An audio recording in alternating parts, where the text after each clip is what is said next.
Hello, everyone, and welcome to the Barrens Chat Podcast. I'm Sod, and with me tonight is my co-host Guck. This is a podcast about World of Warcraft by two guys who play. And Guck ZG came out last week. We got Torghast on Alpha. No other new zones other than that, but based on everything that's going on, WoW still looks to be in great shape. The MDI went on this week for North America in the Westerners, and I think WoW's in great shape right now.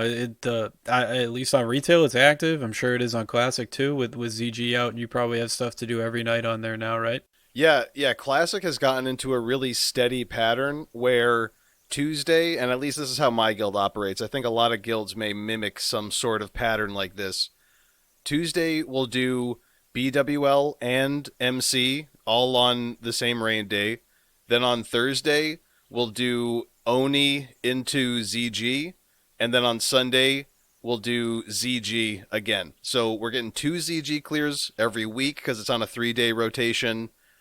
We get Oni weekly because at this point, like most of us, I would say 39 out of 40 raiders are doing Onyxia purely to get a chance at the bag. And then, we're looting the boss so that we can skin it. And that's basically it. So Oni has really fallen off. The really good thing, BWL and MC in the same day. So Tuesday we just get on, everyone's buffed, everyone's got their consumables. We fly through that. And then it's been pretty fun. Like I mentioned before, we've had a lot of people in our guild and on the server who have just crossed one or two alts into the 60 realm. So we've got a lot of people who are doing their catch-up gearing. A lot of alts coming into ZG. We have alts parked outside of MC after BWL so they can get MC loot. It's been a really good time. There is content every day essentially because on your off days you can get into BGs with AB, AV, and Warson Gulch. There's going to be stuff to do. The economy is doing pretty well. I mean, the issue with the economy lately has been gold farming is now a legitimate thing and people can actually just pay for their gold. So that's a common issue, but as far as content goes, there is plenty of content in Classic, especially if you're one of the people who just got an alt up. Because, yeah, ZG is the notorious catch-up raid. 20 man, so you're more likely to get a drop that you want. 3-day rotation, so you're more likely to, again, get a drop that you want. So, yeah, it's been pretty good. It's been pretty solid in Classic. Yeah, Jesus. I mean, that's nuts. That's actually really cool that there's at least like a lot of content. Like, if you want to log on every day and have something to do, you have something to do if you log on every day, right? So it's better than AFK in an Org or Ironforge, wherever you are, and waiting on a BG queue to pop. That's huge. Yeah, and for a few phases, it was basically like sign on, do your raid, and then wait. And then we got BGs, and then it was like, all right, everyone's going to pound these BGs until you get Exalted rep and then buy your loot. And then at that point, a lot of people even stopped doing the BGs that they were interested in, especially once you get AV Exalted. So yeah, it's been good. We're getting a return to like actually steady content in Classic.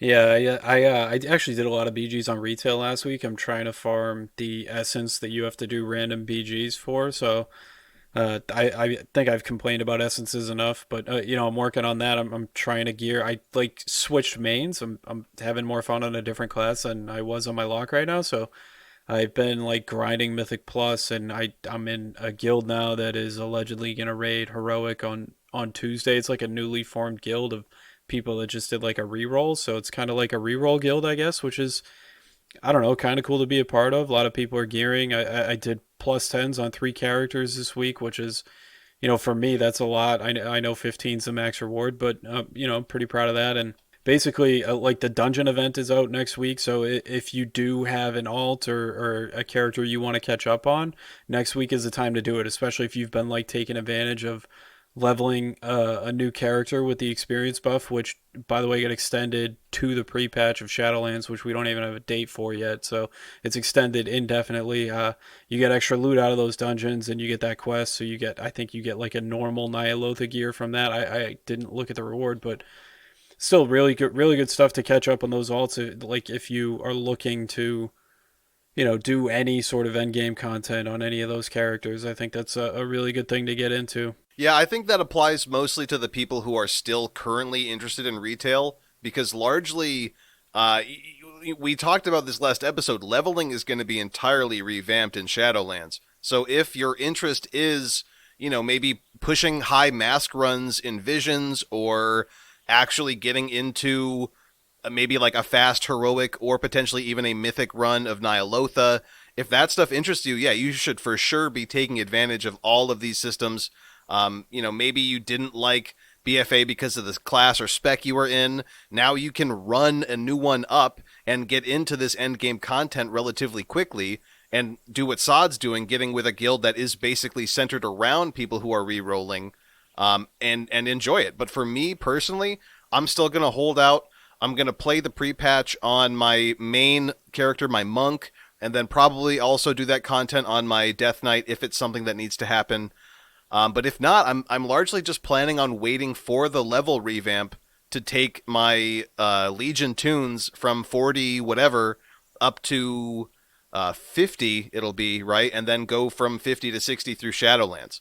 So yeah, if you're interested in high mask runs, seeing Nyalotha as current content, this is definitely the time to get into it. Yeah, and honestly, like if you're not interested in that, I mean, other than leveling, like if you're not interested in endgame, leveling is probably going to be just as fast, if not faster, in the pre-patch. So just wait for the pre-patch to come out. There's really no sense in like rushing back into the game unless you want to test out characters in endgame, which is what I'm doing. Like I switched to Hunter, and like it's such a completely different style than my Warlock. It's like way faster pace, and like I love it right now. Like I can't wait to get on and push keys on my Warlock, which not my Warlock, my Hunter, which is awesome because like I haven't been this excited to do content on a character in a while. Like it's always felt like a grind on my lock, and now it feels like I'm having fun again, which is awesome. Yeah, I think the interesting thing too is that you can get the vast majority of that specs or classes play style without really having to worry so much because going into Shadowlands we're going to see unpruning. So you'll be getting more stuff. It's not like what you have will be dramatically changed. Your kit may have more stuff put into it, but you'll be learning that along with everyone else. So yeah, that's another good reason if you want to, if you know you want to change your class going into Shadowlands, this is a great time to try them out for sure, and do it in relevant end game content while there are still people actually participating in it.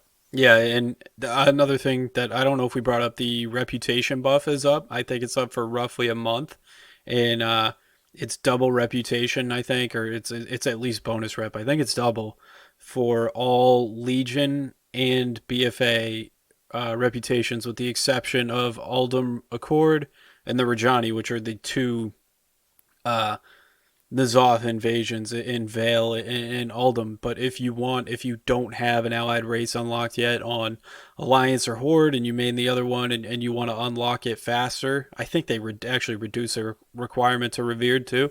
Yeah, they did. So you can grind those out relatively easy with just doing world quests. It won't be too much. I think it definitely cuts your grind time down more than in half because they reduce the requirement to Revered. You don't need Exalted anymore, so you're in really good shape if you want to have those cosmetic options available to you going forward. Yeah, and I'm hoping that they do the same thing that they did with the XP buff, where it stacks with any other rep gains. So, contracts, if the Dark Moon Fair buff is up for reputation, all of those things, if it all stacks together like it did with experience, that the first week of next month is going to be a phenomenal time to get your allied races unlocked. This is like very clearly Blizzard saying, hey, if you guys have an interest in getting an allied race, now is the time. It's great. I mean, Blizzard is kind of feeding into the stay-at-home mentality. They're giving people stuff to get ready for Shadowlands. Even the allied races can become Death Knights, and people who are into Death Knights in general, that's going to be something that you may want just to see how these different racial abilities or even transmogs work on these different races going into Shadowlands. So yeah, I'm personally, I'm not going to be participating in a lot of it. I know that right now. I will, however, be continuing to enjoy the alpha content that's out there, which is entirely dominated by the retail WoW content creators. For classic WoW, I mean, people are still talking about ZG, kind of. We had a week of it, and everyone's basically done it. It's something that you can do in pugs. We're waiting for phase 5 and phase 6. We've got two more really awesome raids. We've got AQ and Nax coming, but that, because it's something that people know what to expect, they know what's coming. No one's really as excited about it as we are excited about Shadowlands, because we're getting these like little teasers, these little releases, data mine stuff, alpha stuff, and that's all that we know definitively. And everyone's just like begging for more. It's a really good time to be into either side of WoW.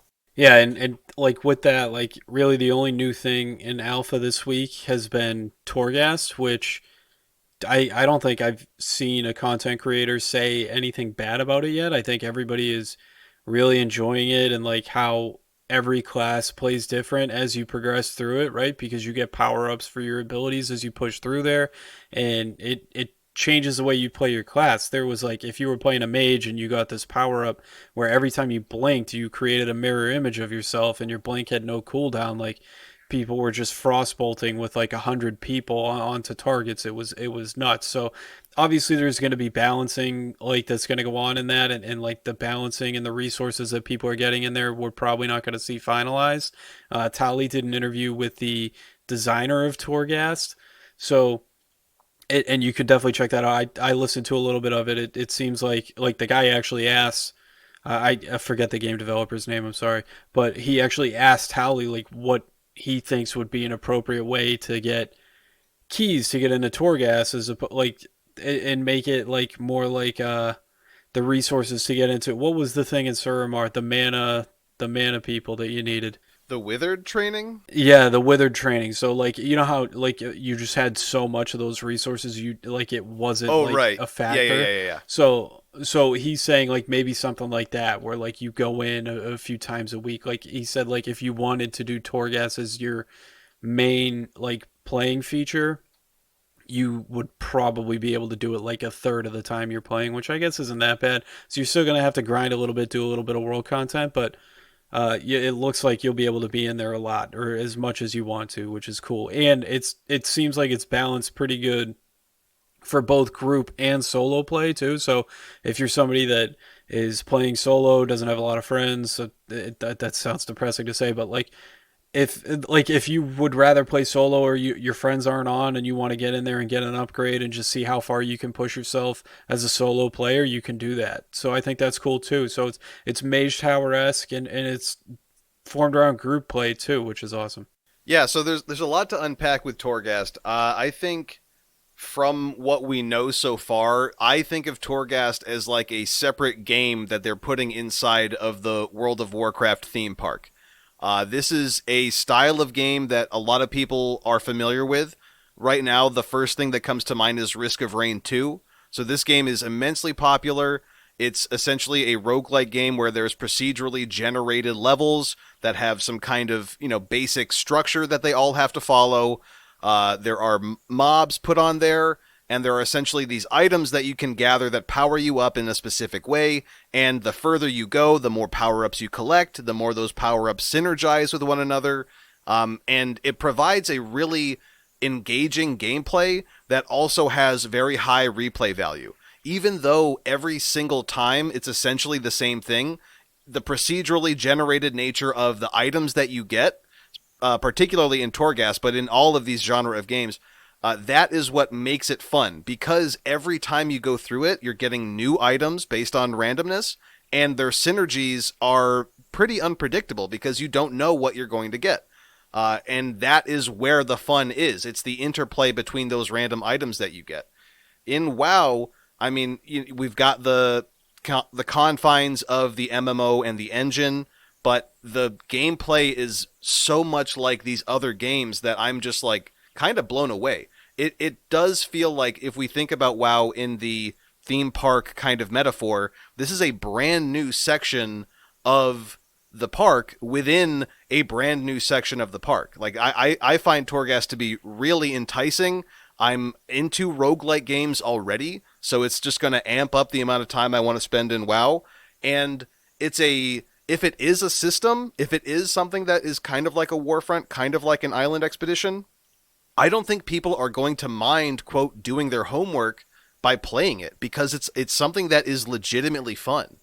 Yeah, I mean, well, it is going to be mandatory content if you want to push end game stuff like Mythic Plus and rating, because it's how you get your legendary crafting materials, right? And we still don't know a lot about that. We know that like you're going to be able to choose what traits are on whatever legendary you craft, which I think is also really cool and opens a lot of customization options. And all that is just it's things that are completely unknown to us. Like there's no way for us to figure it out right now. Like we're still so early in the testing phase, and it is moving like pretty quickly, right? Like we weren't expecting to see Torghast for like another week or so in the alpha, and it doesn't seem overly buggy. It just seems like, it's a balancing thing. It's only available to like 4 or 5 classes, but I mean they have to balance it for 12, right? Because there's power ups in there for 12 different classes, so that's a lot. But it seems like their development is like way ahead of schedule. I haven't heard of any like really bad bugs in Bastion either, and in the new leveling phase, the only one that's available is BFA zones anyway. But like the levelers are going through there in like 7 hours, 1 to 50, which it really isn't that bad if you think about it.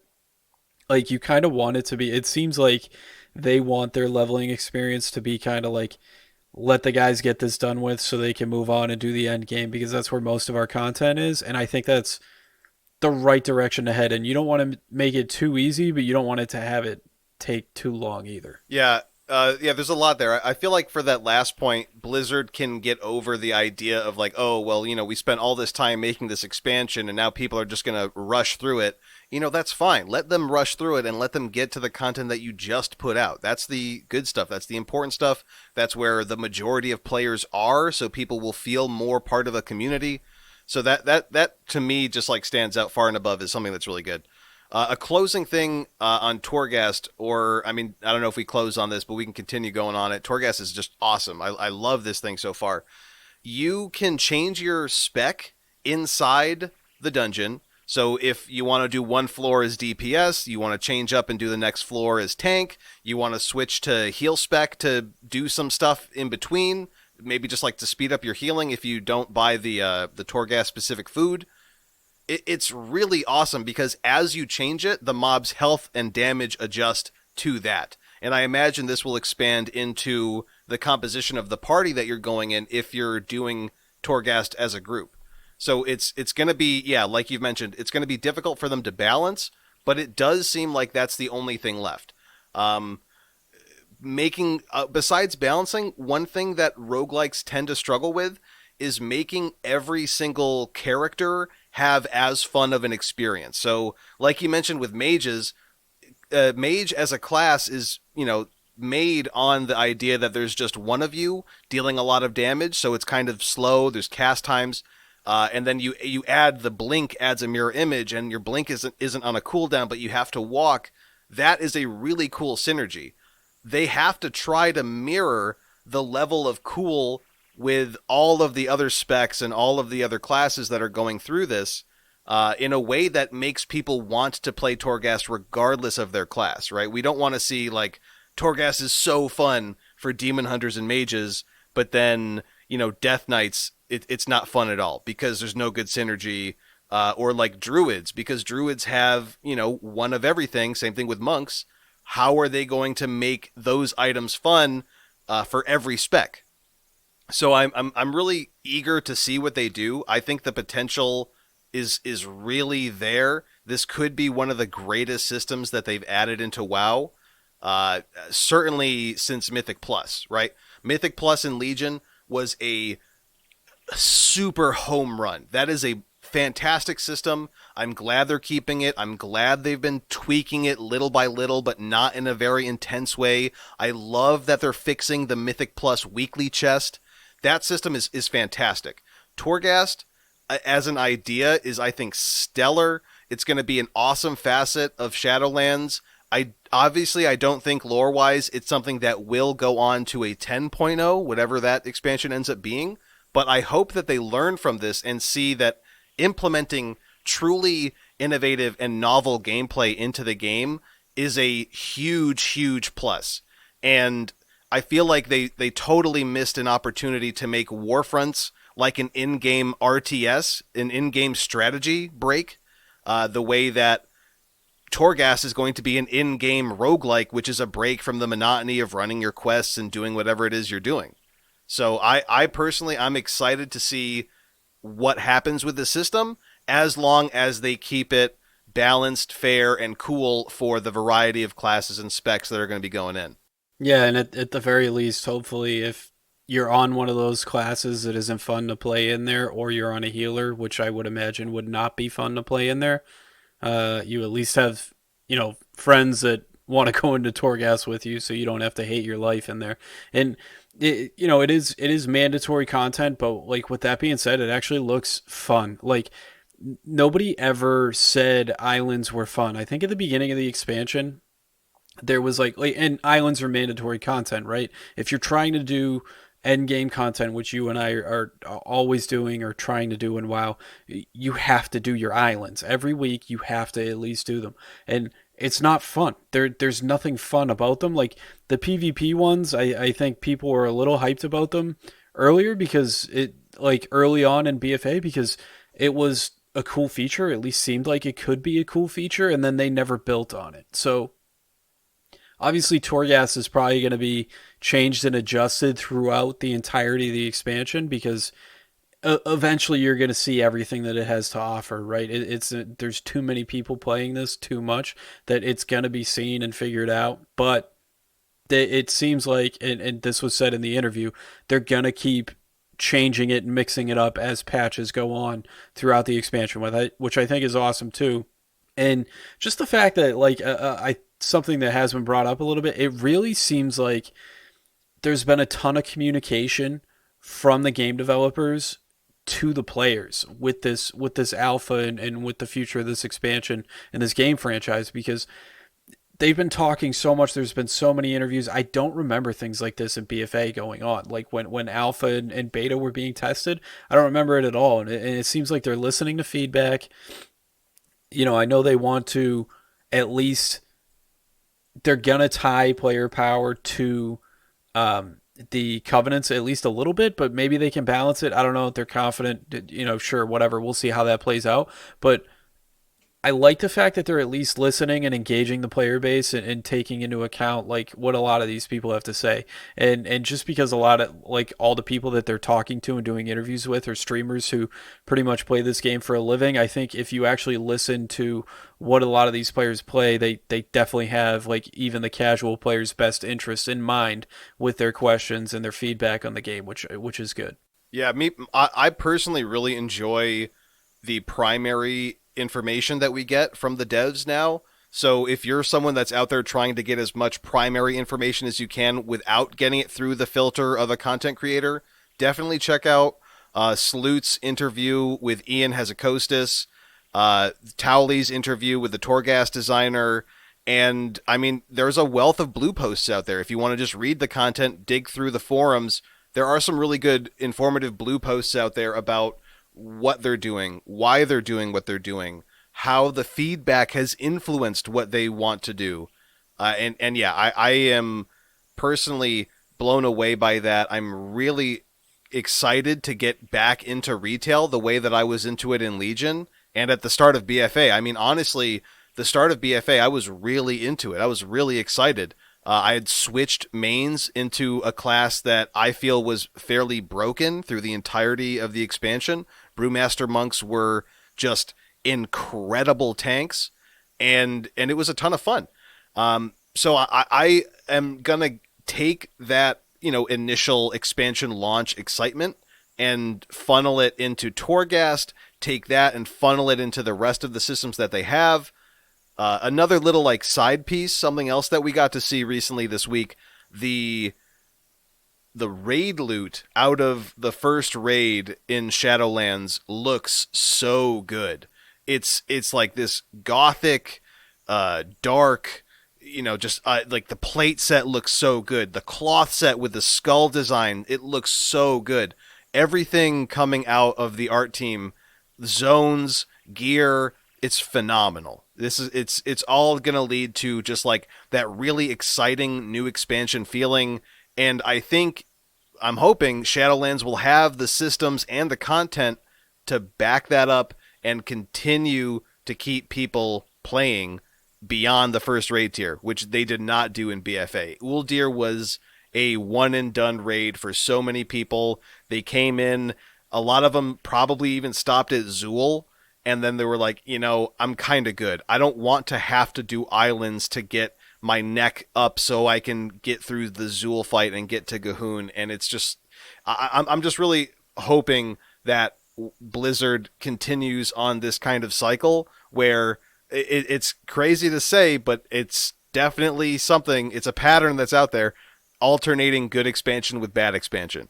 WAD was terrible, Legion was good, BFA was terrible, Shadowlands should be good. I'm hoping. I'm hoping.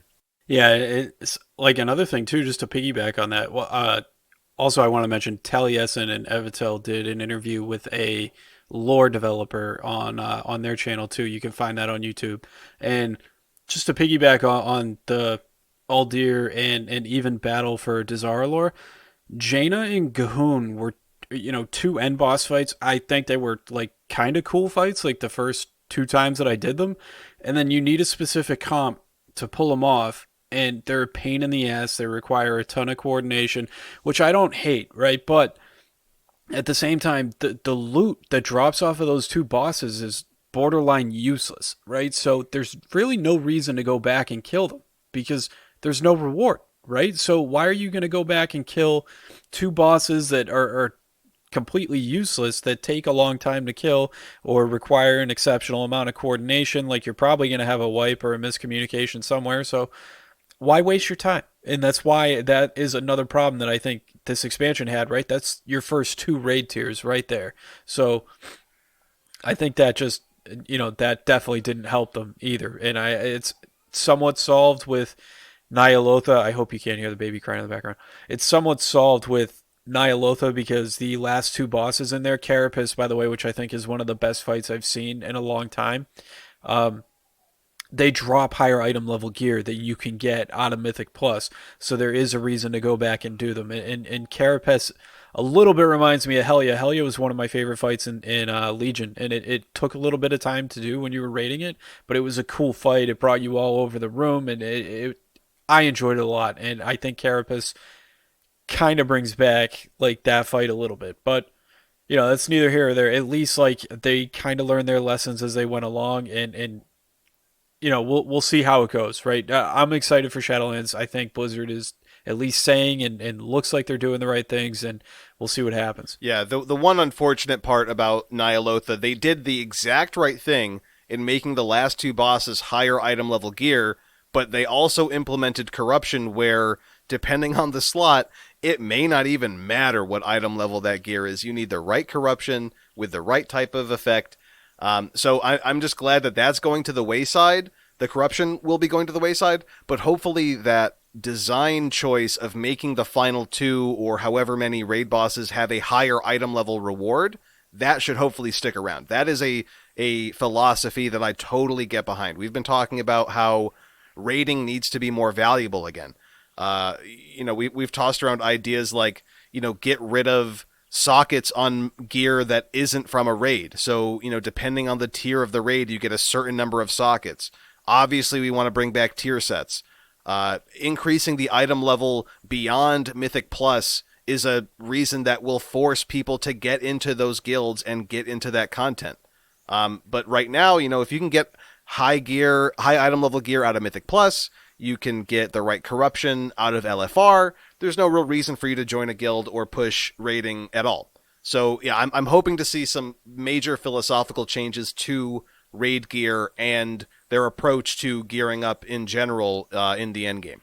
Yeah, that's all I have for this week. I think this week is not slow, but not as exciting. Torghast happened early on, like after we recorded last week, and it's been great. And we'll see what happens in the future. We should get a new zone this week or next week, so we'll see how the alpha goes, and that puts them 2 zones away from beta, which is more exciting news. Yeah, that's awesome. I don't have anything else to add, so if you guys liked the episode, make sure you give us a rating and review on Apple Podcast. Follow us on our website, baronschat.podbean.com. Tweet at us at baronschatpod, and we will see you guys in the next one.